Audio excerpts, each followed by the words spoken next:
Hello, welcome to this special broadcast. I'm Parikshit Luthra. With a few weeks to go for the Lok Sabha elections, we're bringing you the findings of the News 18 Pan-India Opinion Poll. Here is the methodology first. Sample size 1,18,000. States covered 21. Lok Sabha seats covered 518. What is your economic condition? Is it better than 5 years ago? 67% feel yes, it is better than what it was 5 years ago. 25% feel it's the same as it was in 2019. 7% feel that it's worse than what it was 5 years ago. And there are 1% who say that they don't know and can't say. How many are satisfied with the union government's performance? Somewhat to very satisfied would be around 80%. Neither satisfied nor dissatisfied would be 10%. Somewhat dissatisfied would be 5%. And very dissatisfied would be 4%. Don't know, can't say 1%. Now let's give you the seat projection. We have made so far projections for several states. Let's begin with the state of West Bengal and get you all the numbers. Yes, these are the big numbers we're getting you. 25 seats in West Bengal going to the NDA, 17 to the India Alliance. And this is out of 42. Let's look at the state of Karnataka now, 25. It looks like a clean sweep for the NDA in Karnataka, 3 for the India Alliance. Andhra Pradesh, 18 going to the NDA Alliance and 7 to other parties. In Rajasthan, an important state, it's a clean sweep with 25 seats in NDA's favour. In Odisha, 13 going to the NDA, 6 to the India Alliance and 3 to others. Let's look at Telangana now, 8 going to the NDA, 6 going to the India Alliance, 3 for others. In Jharkhand, 12 going for the NDA, 2 for the India Alliance. Assam, 12 for the NDA Alliance and 2 for other parties. Chhattisgarh, out of 11 seats, we're looking at 10 for the NDA, 1 for the India Alliance. So it seems to be advantage NDA all the way, and we will get you more states in just a bit. Let's take this discussion forward. I'm now joined by Karthikeya Batra, Visiting Fellow at Seawater, Congress spokesperson Charan Singh Sapra, TMC spokesperson Manav Jaiswal. We are also joined by BJP spokesperson Anila Singh. Thank you very much for joining us, ladies and gentlemen. Let me go across to Manav Jaiswal, the TMC spokesperson first. Manav, we're getting some unfortunate news about Mamata Banerjee getting injured rather badly. We saw that picture on the TMC Twitter handle. Could you give us a little more details on her condition, how this happened? It's quite unfortunate. First of all, namaskar to the nation. While Didi just had attended some programs and she was coming back for a meeting, whereas she got hit, and Abhishek sir is there with her, and she has been taken to the hospital. There's a deep cut on the forehead, and we're not expecting much, but we want to know what exactly happened. We just don't want to speculate at the moment, and we'll get you the right news in time to come. Right. So this was during a public meeting when this happened? It was just post the public meeting when she was returning back in the vehicle. Okay, so you're saying it was post a public meeting. All right, let's get back to the opinion poll, the surveys, the numbers that we're getting. It seems that this Lok Sabha election, the BJP will be able to make a big dent in West Bengal. This is what our survey is suggesting right now. Looking at the facts, looking at Mamata Banerjee's campaign, politics on the ground, governance, what's your view, Manav? Well, there's only one thing which is very much evident is the propaganda that BJP wants to make. And I'm very sorry to state the kind of, the assessment that you people have made and the opinion poll. You really know exactly what is happening in Bengal. BJP does not even have candidates. Till now, post so many days, BJP has been unable to pull out all the candidates. Today, we have come to know there is a BJP candidature of Bengal is going up and to Delhi, to join BJP. So this is how Bharatiya Janata Party, the Bhrastachari Janata Party, the Jumla Party is there in today. Simultaneously, you could understand the opinion poll and the exit poll, which has happened in the last few years. And we don't really tend to believe in it because in 2021, you could understand that the way the whole country was talking about whole opinion poll, every opinion poll was giving huge numbers to BJP and it was about to do my Didi guy was kind of a rhetoric, which was, very vibrant. What happened? Do Mai Didi Chha Gayi was a new, statement pan India, and whole India became energetic, enthusiastic, on top of the motivated that we can actually go and beat BJP. So this is what has happened. The opinion poll which you have got is completely out of question. About Bengal, there's nothing which is on the ground reality.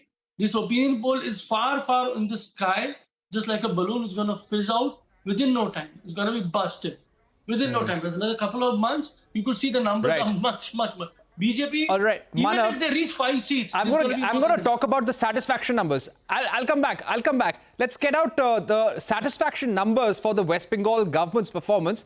We're giving 17 seats to the TMC, 25 to the NDA as per our survey. Let's look at the satisfaction numbers. I was just looking at the satisfaction numbers, Anila Singh, and there are almost around 50% people who are happy with the West Bengal government's performance and also with the Chief Minister's performance. If you put all of that together, yes, that number's on your screen. Satisfied with the West Bengal government's performance, 41% saying very satisfied. Somewhat satisfied is around 35%.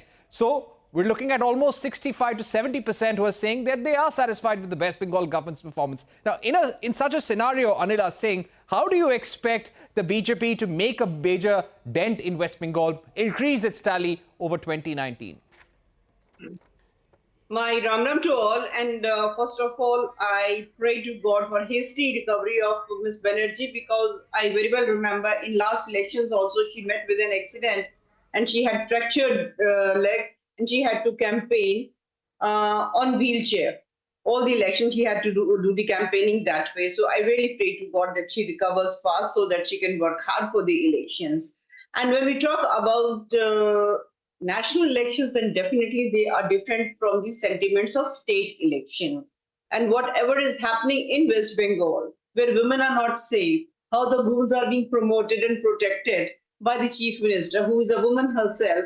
So do you think a West Bengal, which is a very progressive state, they are going to support a leader who cannot respect the women? So the thing is, it is very well said that if you have to check that how developed a society is, you check that what is the status of a woman. And status of women in West Bengal is very bad, very, very bad. So I know that West Bengal is going to stand with the Narendra Modi ji, his progressive thought process, the way he is taking whole of the nation ahead, the way India has made mark, Bharat has made mark, world in the global way. So I am sure West Bengal is going to give us, like you have already projected, 25 seats. So we are going to make a mark. TMC is really going to eat the dirt this time. All right. Kartik Batra, let me get you in at this stage. If 352 was the tally for the NDA in 2019, how critical is it for the party to do well in states where it has traditionally not been able to do well? States like Kerala, for that matter, if you speak about Telangana, Andhra Pradesh, Tamil Nadu, West Bengal, for that matter. Parikshit, thank you so much, first of all, and I too hope that Ms. Banerjee recovers as soon as possible, and my best wishes. Well, it depends on what the target is. If the target is to cross 272, then the idea is that if the BJP thinks it has saturated its tally in North and West India, then it has to make sure that if there are any losses in states like, Haryana or Gujarat or Maharashtra, Bihar, then those losses get offset from states like Kerala, Tamil Nadu or West Bengal, as you rightly said. But if the target is to reach 350, 360, 370, then it becomes imperative to do well in these states. So I think your question is sort of subject to the target of the BJP. My sense is that the BJP understands that, the majority mark is not a very difficult target. Probably it's trying to maximize its tally in the states where it's not been traditionally strong. And that, for me, I think is the key takeaway. Because yesterday when we saw in states like Madhya Pradesh, in states like Haryana, where it had Bihar, it had maxed out last time, it still seems to be doing fine. So there are no losses to offset. As per this survey, once again, let me caveat it. So as per this survey, the losses that one might have expected in states where it had maxed out are not coming. And yet they are gaining in states where they've not been strong enough in the past. Having said that, this tally 25-17 in favor of BJP in Bengal raises a lot of eyebrows, Parikshit. It's very interesting. And as we move on in the show, I think get into the granularities of it and we can pinpoint as to what is happening exactly, whether it's the woman voter who's sort of moving towards the BJP, or whether it's the Congress left alliance that's sort of in a way denting Trinamool. My sense is that the statistic you put out that, Karthikeya, yes, TMC's quickly, governance because figures are we're not getting that Gujarat bad. numbers as well. Quickly tell us about West Bengal. Why do you think the NDA is making these gains in West Bengal? I can only guess, Parikshit, given that Mamata Banerjee seems to still be popular as a chief minister, that this is a national election, people are voting for a national alternative. And given the fact that the TMC's gelling with the India alliance has not been very formidable, probably they don't see a national alternative in TMC. Things might still be different in a Lok Sabha, in a Vidhan Sabha election. So maybe this is a national mandate. And second, has the Sandesh Khali sort of controversy triggered some sort of an exodus of women voters away from Trinamool? I'm only guessing because I don't have any more data points beyond what you're showing me. This is my sense.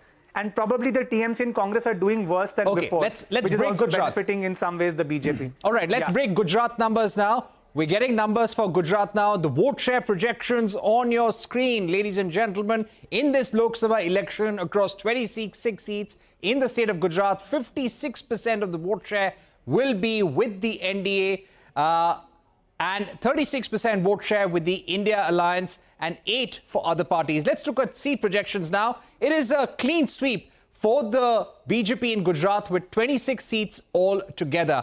Let me go across to Charanjit Singh Sapra. Mr. Sapra, not surprising. How would you look at the numbers in the state of Gujarat? This is the Prime Minister's home state.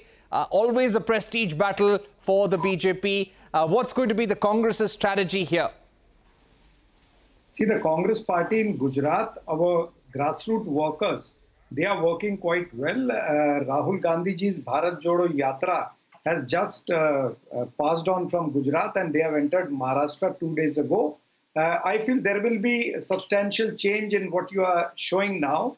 But even if we leave Gujarat aside, I'm talking about the other states also.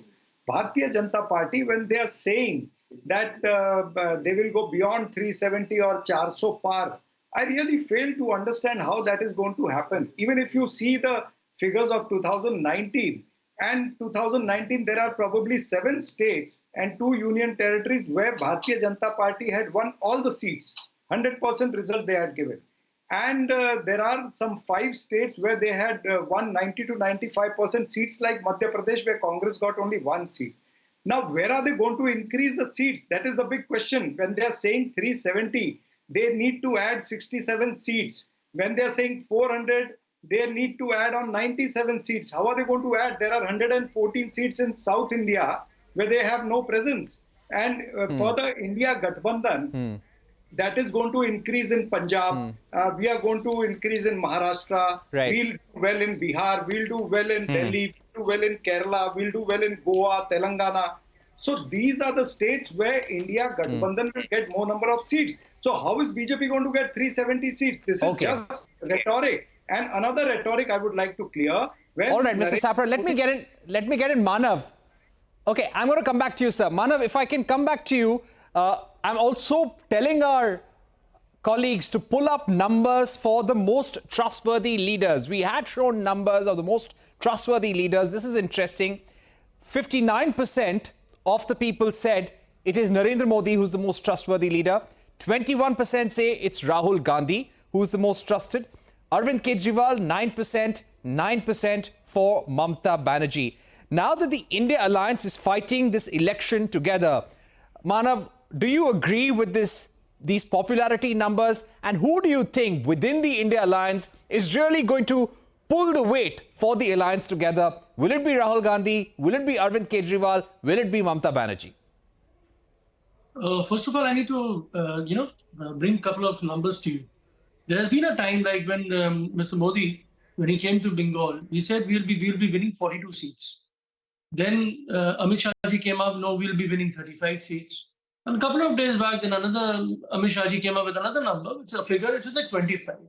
So apparently today's, opinion poll, which I don't know, probably this is the same chronology which you're talking about.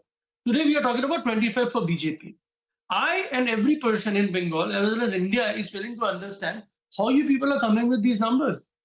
Today, while we are talking, while we are doing this opinion poll, BJP has not been able to give 100% candidature in Bengal. Talking about the national statistics, the most trustworthy leaders that you're talking about, we are basically focused on Bengal and how Bengal is going to be showing to the nation what tomorrow India is going to be. Being 2024, it is the nation, is the Janta versus the Bhajpa. Mr. Modi, the kind of guarantee that he had been giving all these years, he has failed in every front. My sister, older sister, Anila ji, can be going gaga about Modi ji's achievements and all, but there's always a blatant lie. Today, when he had come in, today you could see how Mr. Modi had gone ahead and Prime Minister stated about the Awas Yojana and the Manrega fund which they have given, which is all farce. There's nothing which is truth. While what we are talking about in Bengal is how Mamata Banerjee's guarantee has come up with a form of warranty where people can come and question, people can come and understand that what exactly she is doing for the people of Bengal. And this is an election for the country where Bengal will play a very pivotal role. Talking about Sandesh Khali, you can go gaga about it. You can talk about the goons, but today that goon is behind the bars. He had been caught by the local police, not by the CBI or the ED. We are the only government in the country who had actually disowned their leaders if found or guilty or alleged. No, BJP can you show one leader where BJP has said, no, you cannot be, we have disowned you, you are not part of the BJP family? Never. Even you talk about the Sharan, Mr. Sharan who has been there. Then you talk about Manav, stay with us. You're forgetting Manipur is part of India. We are going to put up numbers. Bengal. All right, let's put up numbers of dented India. Okay. Manipur All right, let's look at Manav. I'm going to put up some numbers also for the performance of the state governments and performance of the chief ministers in the state of Gujarat and West Bengal. Let's put that up for our viewers, ladies and gentlemen. Let's begin with the state of Gujarat first. How did the government perform? How did the chief minister perform? As the numbers come up, the reason why I'm going to ask this, Anila Singh, is because our national survey, the All India picture, is showing that 56% of the people believe that jobs is the #1 issue. 47% people believe inflation is the biggest issue. 46% believe law and order. 31% corruption. 26% religion. Now, let's look at Gujarat government's performance. 43% saying very satisfied. 20% saying somewhat satisfied. Let's also look at West Bengal government's performance now. Anila Singh, as we get those numbers up on our screens, is this something that you will have to answer for in this election? There is a lot of work that has been done by the government, but on the ground, people are still talking that jobs is the #1 issue. How will you address this narrative on the ground in states like West Bengal, also in the state of Gujarat, and all across the country? All right. Firstly, it was very amusing to see that the popularity percentage of Mr. Arvind Kejriwal and Ms. Mamata Banerjee is equivalent. Mr. Kejriwal, he is doing politics since a decade, and she had been into politics since more than 4 decades. So it is very amusing to see. This shows somehow that Ms. Banerjee is not standing anywhere near Mr. Kejriwal. For Mamata Banerjee is 71%. As per our survey, Anila Singh. Yeah, go ahead. I was just pointing out what's on screen. Now let me talk about the satisfaction rate of the performance of the government, whether we talk about the West Bengal or the Gujarat. See, if we talk about the Gujarat has become a very, very stable and a progressive state. And it is progressive because stability has been given by the Bharatiya Janata Party government there. And since Narendra Modi became the chief minister, he assured that development on all verticals happens, and when development happens, jobs are created. So whether we talk about the law and order situation there, whether we talk about one window solution there, so everything is there in Gujarat. That is why people are happy and satisfied. On the other hand, if I talk about the West Bengal, I'm not going to discuss about the percentage figures which are being reflected on your screen. I just know one thing, that type of rampant violence keeps happening in this state, in West Bengal, that is deplorable. So even women are not being spared.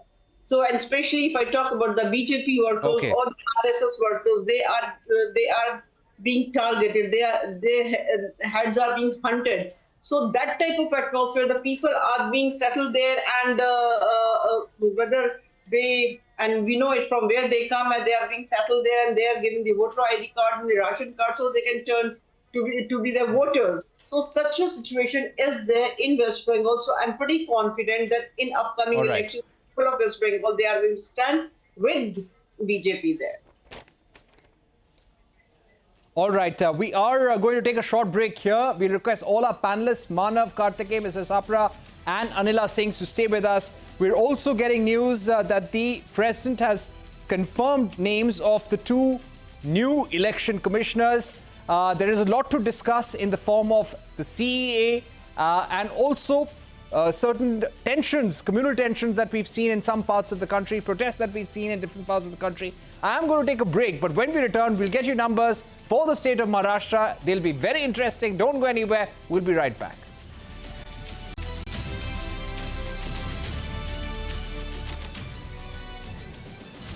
Hello and welcome to this special broadcast. I'm Parikshit Luthra. With a few weeks to go for the Lok Sabha elections, we are bringing you the findings of the News 18 Pan-India Opinion Poll. Let's now take a look at Karnataka first. The BJP-led National Democratic Alliance is projected to win 25 seats in the state of Karnataka with a vote share of over 50%. Now let's take you through the statewide numbers. Seat projections for Karnataka coming out of the News 18 Opinion Poll survey. 28 seats in the state of Karnataka. Out of this, the NDA is expected to win 25 as per our survey, 3 for the India Alliance and none for the others. In terms of vote share projection, we're looking at 58% vote share for the NDA, 35% for the India Alliance and 7% for others. The poll also projecting a clean sweep for the NDA in all 25 seats in the state of Rajasthan with a vote share of over 6%. Now, as far as the seats in Rajasthan go, there are 25 seats in Rajasthan, and if we look at the tally, all 25 going to the NDA and none to the India Alliance and none to other parties in the state.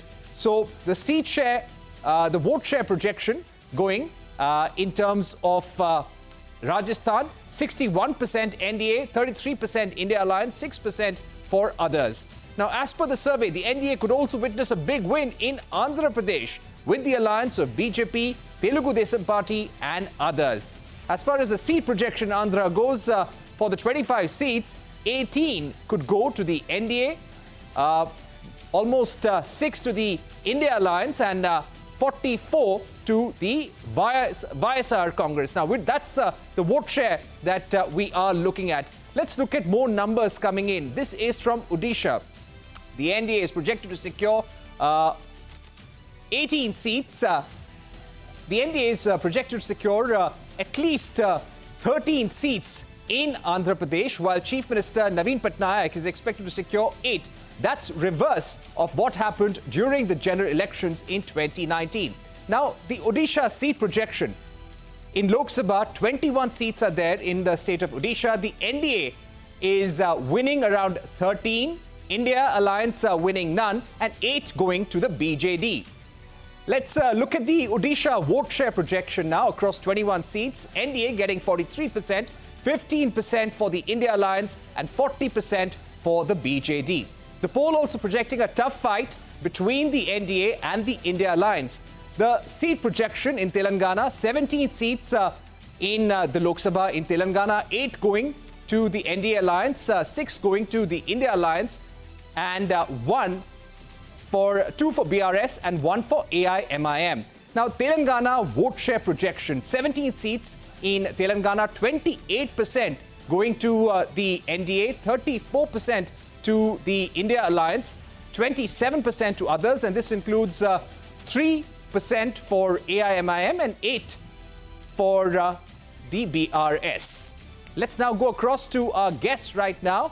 We have BJP spokesperson Charu Pragya joining us, as does Sujata Paul, spokesperson of the Congress Party. Konda Rajiv Gandhi, spokesperson of the YSR Congress, with our senior journalist Vijay Grover also joining us on the program. Sujata Paul, let me begin by talking to you about the state of Karnataka. The government has come out with 5 guarantee schemes. There are guarantee conventions taking place in the state of Karnataka. How do you think the Congress party will perform in the Lok Sabha elections? How do you see the survey numbers with strong projection coming in favor of the NDA and only 3 seats in favor of the Congress party, in favor of the India alliance in the state of Karnataka? Namaskar to you and to all my fellow co-panelists and your audiences. As far as Karnataka is concerned, the numbers that you have shown, with all due respect to them, I don't agree, because the guarantees are now being implemented and people are benefiting from those guarantees, and therefore what the state of Karnataka has done in the assembly elections is what they will do in the Lok Sabha 2024 elections as well. Of course, I keep hearing this about people voting in a different manner for the Lok Sabha and the Vidhan Sabha. But the fact is that today, with implementation of schemes in a time when people have been reeling under pressure, and Karnataka is not only a few places like Bangalore, it is also about the rural areas, it's also about the remote areas that we should be talking about. And therefore, in the coming times, you will see your opinion polls also. When you do another one before the elections, you will find that it's going to be very, very different from what is being projected right now. Yeah, and in fact, the number of seats that you're showing is too less compared to what our projections are. In fact, you can almost reverse it, and that is how it's going to be in Karnataka. All right, let me get in a word from the BJP spokesperson on the panel. Speaking about Karnataka, what do you have to say about the onslaught, the campaign of the Congress party? It's going to be tough. If we look at certain top leaders of the BJP, they have been facing opposition from their own workers. So our question to Charu Pragya, how will the BJP tackle this opposition within the party? And is there some sort of confusion also that you worry about between the central government schemes and the state government schemes? Good evening. I think I can very confidently say that ours is a political party that thrives on discipline. It's not something that we follow merely. It is something that we excel at. And it is this discipline that keeps us committed to the end goal, and that is to serve the people of India in our best possible capacities wherever we are. I think that becomes bigger than anything else that you're discussing. The point here being that however many polls you conduct and however many surveys you do, one thing remains clear. Prime Minister Modi's likability, his followership, it's always on the rise. He is a very loved leader, not just in India, the world over. And actually in India, what helps BJP's cause is the fact that every vision the Prime Minister had, he was able to put it to ground, and we're able to see it at fruition. So this is not merely a government which is announcing a project. It is a government which is completing a project and then gifting that to the nation for people to see. And that's across the country. If you're talking specifically about Karnataka, I think Congress winning Karnataka has exposed them more to the people of India. Congress winning Karnataka and their lopsided view of the electorate, their appeasement policies in the state of Karnataka have appeased them further. Things have gone wrong in other parts of the country. They have not bothered to speak up. They tried to pull up a whole alliance, a whole non-alliance, if I can say that, and their own alliance partners have written them off. So whether it is a Mamta Didi in West Bengal who says that Congress cannot even win 40 seats, or Aam Aadmi Party whose chief minister says ek thi Congress, talking about Congress in the past tense, people can see all that. All right, let me also go across to Vijay Grover right now. Mr. Grover, let me ask you about the performance of the BJP, the performance of the Congress party. What do you think will be the key factors that will play out in this election? Also on a pan-India basis, when we're looking at the popularity of the Prime Minister, yes, it stays at the maximum. Even as per our survey, if you pull those numbers up, we're looking at a lot of satisfaction with the work done by the government. Almost 60% say they are satisfied with their economic condition. Almost 60% are also very confident about what the future has in store over the next 1 year. So the work of the state governments versus the work of the Prime Minister at the centre, how do you think the NDA is poised to retain its vote share and also increase its tally beyond 352? Good evening, Parikshit, and good evening to everybody panel. I would just want to go back a bit in time to 2023 elections in Karnataka. When the guarantee schemes were announced, that was something, which was laughed at, mocked at, these fair guarantees are not going to work. But the fact that, in the time that is elapsed, we've seen that these guarantee schemes have become the biggest asset that the Congress has to campaign for itself. And the way they've been implemented successfully is something which even the opinion poll that you had shows very clearly as to, a large number of people are satisfied with the performance of the Chief Minister. So this is something where we stand today at 2024. It's a fight of the guarantees. We have seen the entire BJP campaign in the last couple of weeks is changed to Modi ki guarantee versus the 5 guarantee schemes of the Karnataka government. So this is how it's playing out over here. Now, which guarantee scheme will work out is something which will, the voters will decide in a couple of weeks from now. But clearly, the numbers that are coming over here, 2 things to be kept in mind. One is the BJP is banking only on the popularity of Prime Minister Narendra Modi. The fact that 9 out of the sitting MPs have been replaced or are being replaced for poor performance, that is something clearly shows that the vision that the Prime Minister wanted to share, maybe his members of parliament have not been able to get it implemented in the last 10 years. And that's the reason why we see even a person like Pratap Sima getting the axe and some constituencies being changed. So clearly this is going to be not as easy a cakewalk for the BJP this time as it was the last time around where it got the 25 seats. So this is an understanding. The fact that, this did not work in 2023 was for the reason that the way Lingayat vote, B.S. Yediyurappa was sidelined and, was asked to step down. Bommai replaced him. But by the time Yediyurappa came back to center stage again, it was a bit too late for 2023.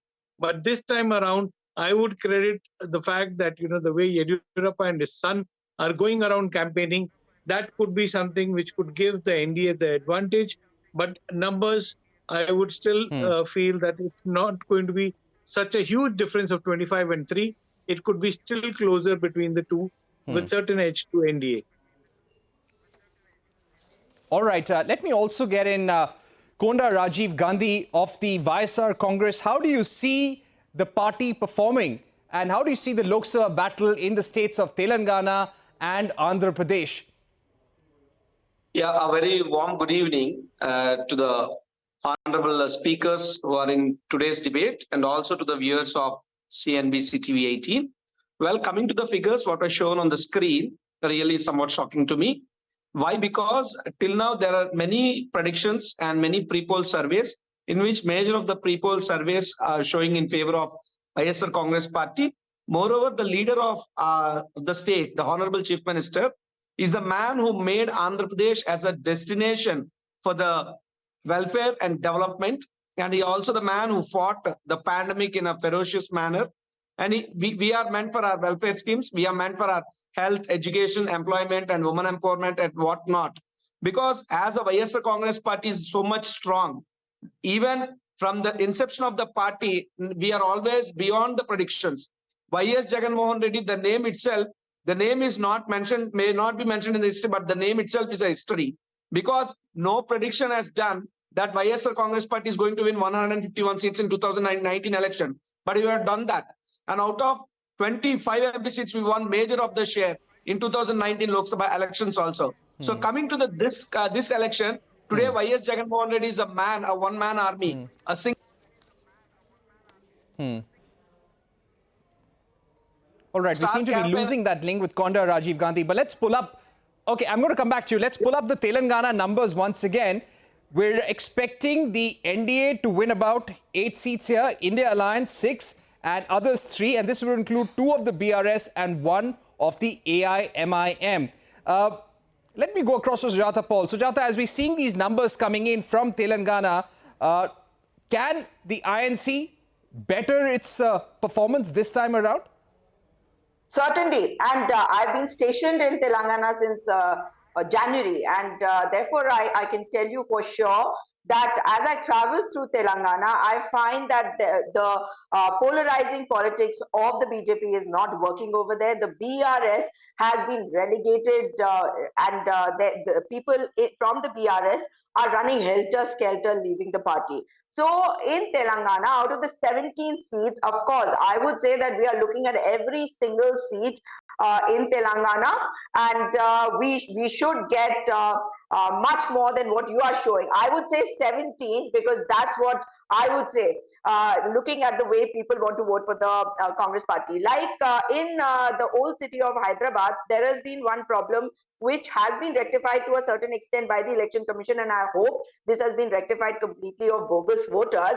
But other than that issue, I don't think that people will vote for any other party because the 6 guarantees in Telangana are being implemented, and the people of Telangana know that if in Delhi we have a Congress government and India government, then they will get much more than what has been promised to them in the assembly elections. So that means in addition to those 6 guarantees, we'll probably have 60 more guarantees being implemented. And I must point out over here that the Pradhan Mantri is talking about guarantees, but actually he has renamed his jumlas as guarantees, and the actual guarantees are being seen by the people of Telangana, whether it is in Adilabad, which went to BJP last time, or Warangal, or Khammam, or Nalgonda, or any other place.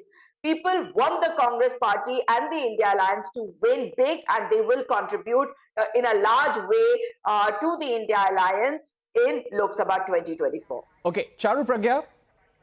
All right, Charu Pragya, do you also feel that the pressure this time is on the NDA and the BJP? If you're looking at a number beyond 350, beyond 352 this time around, then you also have to do very well in states where you don't have a strong base. States like Kerala, states like Tamil Nadu, Andhra Pradesh. Is this something that is creating a pressure? What will be the party strategy going ahead in some of these states where regional parties are extremely strong? West Bengal, for example. Yes. Parikshit, you're right. There are certain states in the country where BJP considers itself to be a party which is still gaining ground. But the fact is, when you look at the poll results, even in these states, traditionally, if we are discussing Telangana right now, let's talk about Telangana. BJP has doubled its vote share, and that's a massive jump. It's a 100% increase in the number of votes that we got last time. The reason is that now the people who have traditionally looked at BJP in a different way are also seeing BJP in the light of a political party that delivers. And everybody is talking about these guarantees all of a sudden. But I find that conversation to be a very superficial one when it comes to other political parties, because it's so easy to make a promise when you know that you're not going to get into power, or when you do get into power, you come back to the center asking for money because you overthrew your weight, you overcommitted, and now you don't have the kind of fiscal strength to go through with those kind of promises.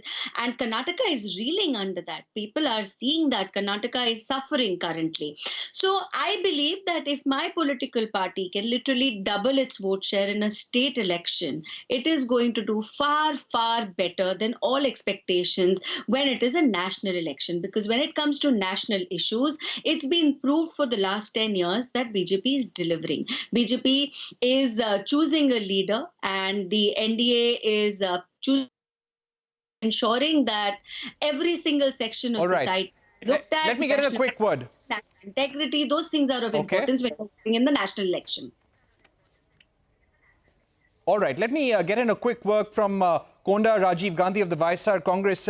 If we can also pull in numbers of Andhra Pradesh and Telangana once again, when it comes to central schemes versus state schemes, Konda Rajiv Gandhi, and let's also put out the satisfaction figures with PM Kisan Samman Nidhi and Jan Aadhar Yojana and other schemes of the central government. The satisfaction level with some of the 6 or 7 top schemes of the central government is is high. There is a lot of awareness about them, more than 50 to 60%. But when it comes to a state election, do you feel these state schemes will prevail? No, well, coming to it, today, you're talking about the satisfactory levels of the public regarding the schemes of central or either state or central. But today, what's happening in Andhra Pradesh, it is same in the 2014, the three parties who came in alliance, either BJP, JSP and TDP. Now again, the same three parties were coming in an alliance to fight with YS Jagannath Reddy. Why? Because our satisfactory levels in the public are very high. We have distributed almost 2,70,000 crores of amount in a DBT, direct benefit transfer, in the form of welfare schemes to the public up to the saturation level. Not only that, in the way of non-DBT or in the development, definitely there is a huge satisfaction in the public, and definitely it's going to result in the results. But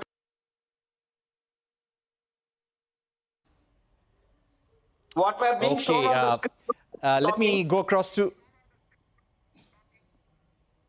Okay, Konda, we will let you sort out the Zoom connection. First of all, Mr. Grover, coming back to you, what are some of the big factors that will play out in states like Andhra Pradesh, Telangana, Karnataka, Kerala, according to you?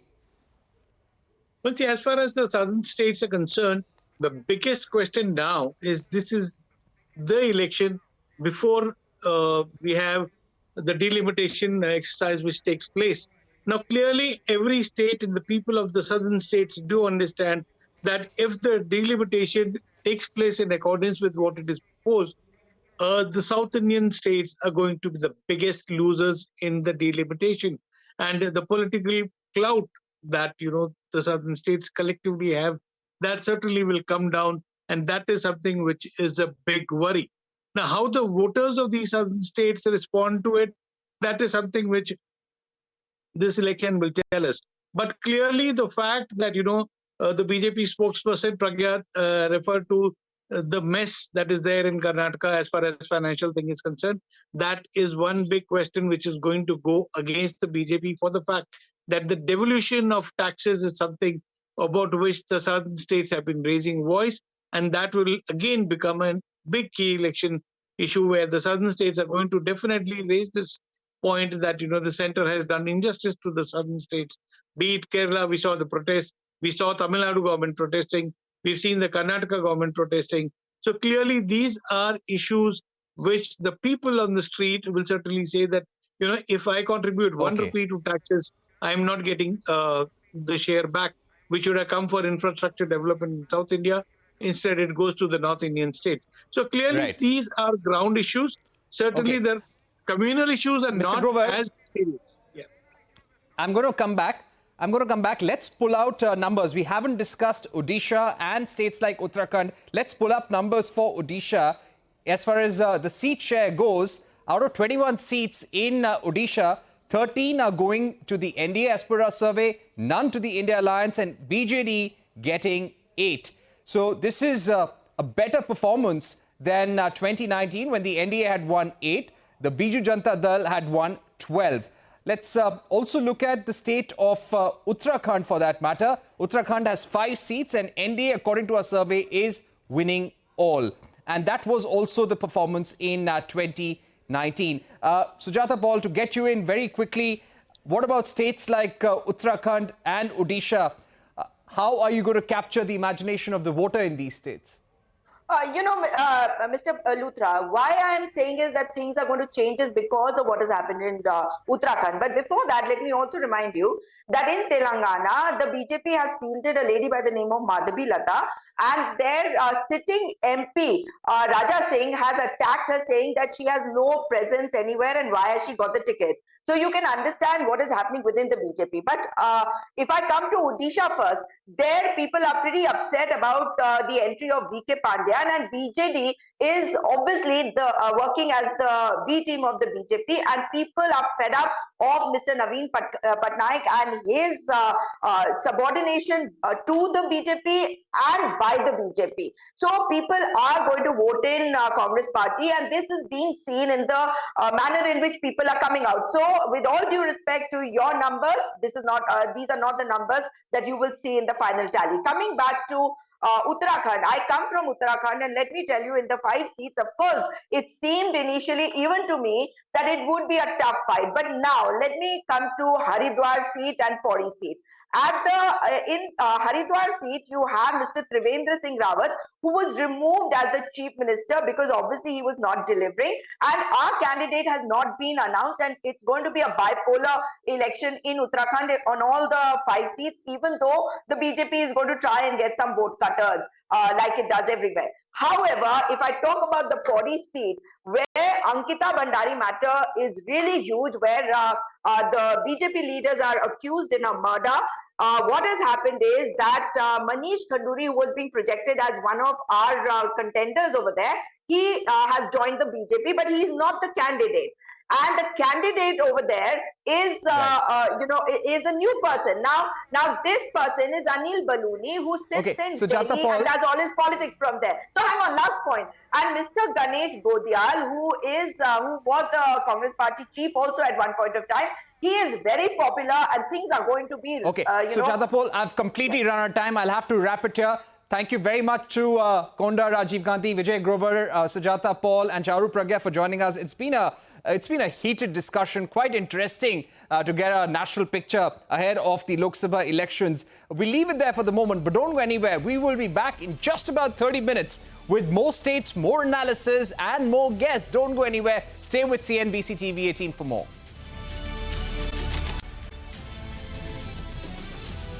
Hello and welcome to this special broadcast. I'm Parikshit Luthra. With a few weeks to go for the Lok Sabha election, we're bringing you the finding of the News 18 Pan-India Opinion Poll. Here is the methodology first. Sample size 118,000. States covered 21. Lok Sabha seats covered 518. Now, what is the mood of the nation ahead of the elections? We asked people a few questions to gauge the sentiment. Your economic condition, how is it? Better than 5 years ago? 67% people said yes. Same as 5 years ago? 25% people agreed to that. Worse than 5 years ago? 7%. Don't know, can't say 1%. Satisfied with the union government's performance? Somewhat to very satisfied, 80% people said yes. Neither satisfied nor dissatisfied, 10%. Somewhat dissatisfied, 5%. Very dissatisfied, 4%. Don't know, can't say would be 1%.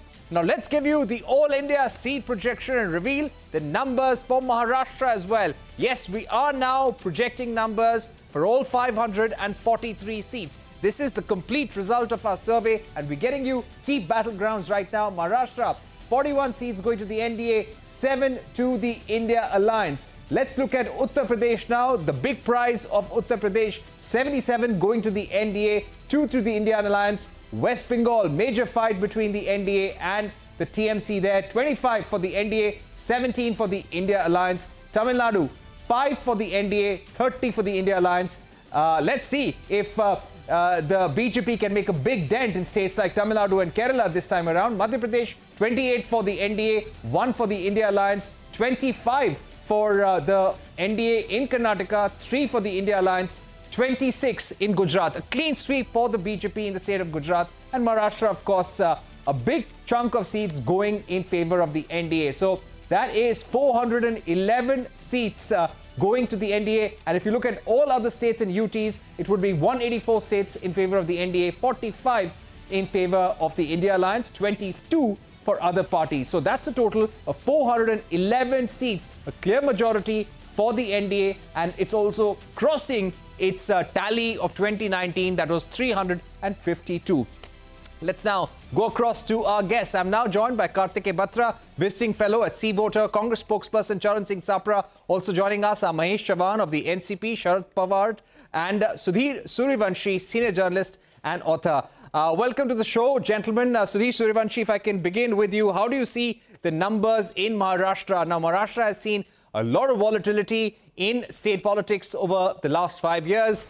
The political scene is not the same. The Shiv Sena has been divided. How do these numbers look to you right now? So, see, if you see the current situation of Maharashtra is completely muddy. So nobody can say ki, this party or that party will win the majority of the seats, because, even the BJP, has got as many as 41 or 42 seats in 2014 and 2019 Lok Sabha election. But this time in 2024, in the forthcoming election, the situation is quite tricky for them. They are facing multiple, uphill tasks from the seat sharing formula to choosing the right candidate and making the positive narrative and perspective in favor of the NDA. So if you begin from the seat sharing, BJP was successfully done the seat sharing in other states, but it's still struggling with the Maharashtra. As per my information, they have come up with 30 seats for the BJP, 11 seats for the Shinde, and the 7 seats for the Ajit Pawar faction NCP. But there are still, some seats are bone of contention among these Mahayuti, alliance partner.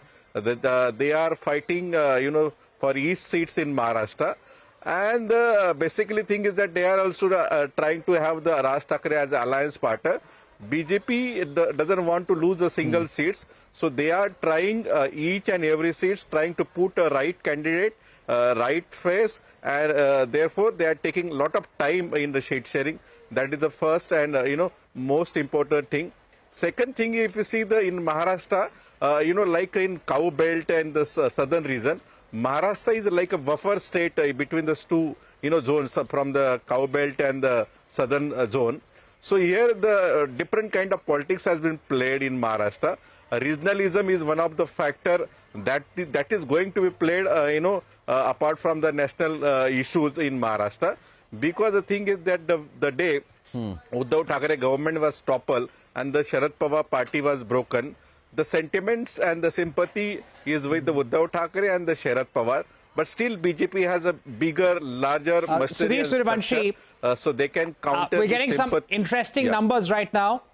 Satisfaction with the performance of the Chief Minister, Eknath Shinde, satisfied with the Maharashtra government's performance. Let's put those numbers up on our screens once again. And Mahesh Jaavan, if I can come back to you. Yes, we're looking at, in terms of our own survey, good numbers for the NDA. Now, when we speak about satisfaction with the Maharashtra government's performance, 26% saying very satisfied, 31% saying somewhat satisfied, 28% saying neither satisfied nor dissatisfied, 9% saying somewhat dissatisfied, and about 4% saying very dissatisfied. So it's almost 13 to 14% saying they're not satisfied.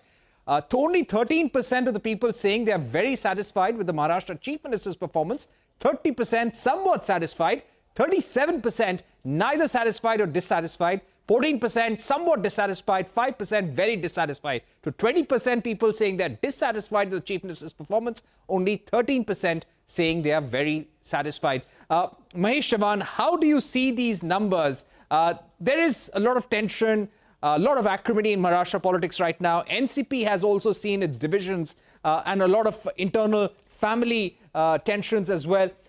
How do you look at the government's performance, and how is the Sharad Pawar faction going to hit back? Good evening. This is, with due respect to the survey carried out by you, I do respect the integrity and the honesty with which this is carried out. But the figures or the numbers look, unbelievable to me, because the ground reality here is different. As you are showing the numbers, about the satisfaction, you can see only 13% of the people are satisfied with the performance. This is not only related to the performance of the government, but at the same time, it is related to the inflation, unemployment, then farmers' problems. You must be seeing what kind of numbers you're getting out of farmers' suicides in Maharashtra. There are a lot of problems like, ethanol, then cotton, soybean, onions, all those things. Farmers are not getting the kind of profit or the cost of what they are having. So considering all these facts, I really don't believe that people would vote for NDA that up to 41 seats in Maharashtra they might get.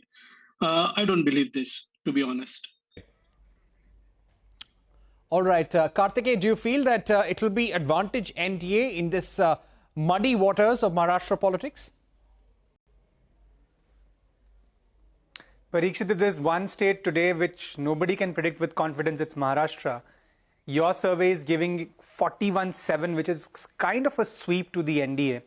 That's surprising for me, I'll be very honest. Having said that, the numbers are what they are. So if we go by these numbers, it probably again feels like this is a national election. So despite a seemingly unpopular state government, chief minister, people of Maharashtra are bending towards the NDA. And the only reason I can think of, Parikshit, is the fact that they don't see a credible national alternative to the BJP or the NDA right now. If the India alliance had fructified, if you had given the national umbrella of the Congress to a regional party like the Uddhav Thackeray Shiv Sena or the NCP Sharad Pawar, probably these numbers would have been different. I'm just trying to justify the numbers that you see, Parikshit. I personally don't agree with them. I don't think it's going to be this one-sided. But if we go by these numbers, that's the only explanation that comes to mind, that people are saying this is a PM's election. We're going to choose the person we think is in the best position to take us forward. But come the 2024 assembly elections, the results could be exactly the opposite. So that's what your survey is saying. And let me just tell you a larger larger strategic point, Parikshit. This election was about 4 swing states, in my opinion: Bihar, Maharashtra, Karnataka, and West Bengal. In your survey, all 4 swing states have been tackled by the BJP. Hence, you see a 400+ tally for the NDA. Again, I may have my differences in terms of what I think is going to happen, but that is the key message coming out. And if this happens, and even if it's not this one way, but the India alliance comes short of the NDA, I'm going to come back. The biggest reason would be that the India...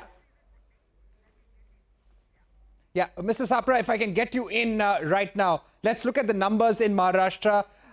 Often, the general election is about the popularity of the prime ministerial face. When the India alliance is seen versus the NDA, you have a clear face in the NDA. It is the Prime Minister. It is Narendra Modi. In India alliance, there is confusion. Do you think people will want to vote for continuity? And that is where the India alliance will possibly fall weak. No clear alternative as to who is a leader.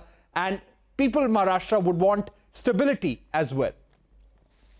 Let me remind you that these elections of 2024 are going to be similar to what happened in 2004. In 2004 also BJP had a huge campaign, Shining India. And Mr. Atal Bihari Vajpayee was a much bigger face than even Narendra Modi. And you saw what happened. Congress contested under the leadership of Srimati Sonia Gandhi. We got 145 seats. There were some pre-poll alliances. There were some post-poll alliances. I feel 2024 is also going to be the same. It will be Modi versus Mudda. You know, the issues will be the inflation, the rising unemployment, the financial instability, or the financial difference what we are seeing now, that the riches are growing rich and the poorer people are growing poor. So these are the things which are going to matter. It will be Modi versus Mudda. Issues will be the prime thing. And if we talk about Maharashtra, let me tell you very frankly, there are so many issues over here. You yourself, you have shown that the number of satisfied people are only 13%. Dissatisfied are 14%. And the number of people who are neither satisfied nor dissatisfied are 37%. Means they are confused. That is a confused lot. And why they are confused? They have seen how the BJP has worked. They have indulged into horse trading. They have broken NCP into 2 over here. They have broken Shiv Sena into 2 over here with illegitimate means. They have gone up to, you know, their own MLA, the MLA of Shiv Sena, Shinde group. He said, 50 khokhe sab kuch okay. Now, a state which is run by khokhe sarkar, I don't think so people are going to vote for NDA over here. Because the whole BJP indulged into horse trading. BJP indulged into breakup of these parties. BJP indulged into khokhe sarkar. So BJP, who was the Mahesh Jaavan, we are looking at top issues for the people across the country. 56% have said it's jobs. 47% have said it's inflation. In fact, those numbers will be up on the screens as well. 46% saying law and order. 31% saying corruption. Religion is 26%. Now, apart from the popularity factor, apart from the stability factor, in Maharashtra, what do you think matters to your voters the most currently? Currently, as you said, it is the same numbers, like it is the jobs, it is the inflation, it is the farmers' problem, it is law and order. You must be saying all this, and corruption. I would like to talk about corruption as well. See, Mr. Modi always spoke about corruption. He was against corruption, right? He used to say like, na khaunga, na khane dunga. But in a public rally at Bhopal, he alleges NCP as the naturally corrupt party, and then he speaks about the irrigation scam and the state cooperative bank scam. And you know, in Maharashtra, the state cooperative bank scam and this irrigation scam is related to who? It is to Mr. Ajit Pawar. And after 3 or 4 days of that rally, BJP takes makes them minister in their government, Ajit Pawar and his colleagues. And then recently, you must have seen about the Ashok Chavan's Adarsh Ghotala. It was discussed in the parliament, and immediately after a few days, he was like taken into BJP. So Mr. Modi himself has no right to talk against corruption now, because he's indirectly supporting corruption. So people of Maharashtra very well know this. Secondly, about the inflation. You might be knowing the inflation rate in last 45 years, it was the highest. And about the farmers' problems, so many suicides taking place in Maharashtra. Farmers are not getting the price, even not the cost for their crops, like, you know, like cotton, onion, and then recently they have banned the production of ethanol made from the sugarcane. So all this is affecting the farmers. All this is affecting the youth. All this is affecting the women of Maharashtra. So everyone, each and every sector of the society is being impacted by all this. And when it is said that when this is... All right, let's bring in some numbers once again.